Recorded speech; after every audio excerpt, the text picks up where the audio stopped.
This holiday season offers 2 new G-rated animated feature films. Families will be able to see an updated version of a classic Dickens story from the Disney studio. And Steven Spielberg and animator Don Bluth are following up on the success of An American Tail. Don Bluth, formerly with Disney, is the director of The Land Before Time, a story which deals with dinosaurs, the environment, and a message. So this little boy and girl get into a very competitive situation in an atmosphere where they really have to work together. Because if they don't, the big guy, the Tyrannosaurus Rex, will probably get them in the long run. He'll eat us! He'll eat us!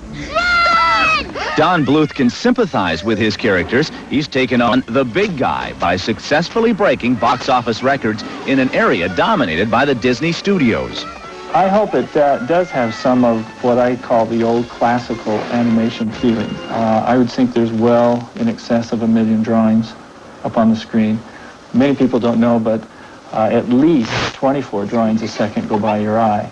And if you can make people think that the dinosaur feels and he thinks like they do, then they'll forget he's a dinosaur, and we get that wonderful magic called the suspension of disbelief, and you begin to think, that's me, I feel like that too. Some things you see with your eyes, others you see with your heart.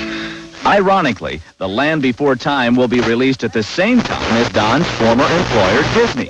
They'll release their entry into the marketplace, Oliver and Company. I'm actually very excited by the fact that we're going to go head-on with the picture, because I think there's plenty of room out there in the market for animation. Oliver and Company marks a commitment by the Disney studio to release 1 full-length animation a year. I think what it has done is it's preserved the Disney style of animation and the care and the technical levels that have come to, that people expect of Disney. But the one thing that's sort of the distinctive thing about this movie is it is very funny.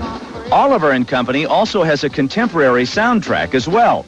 Disney, a company known for its marketing strategy, has perhaps helped to draw an older audience with the Oliver soundtrack. There are songs by Huey Lewis, Bette Midler, Barry Manilow, and Billy Joel. Why should I worry? He called up Billy Joel and said, would you ever think of doing something like this? And he said, sure, I'd love to.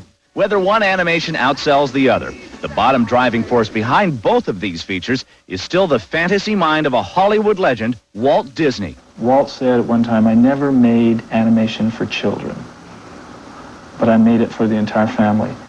Well, good luck, and both movies open Friday.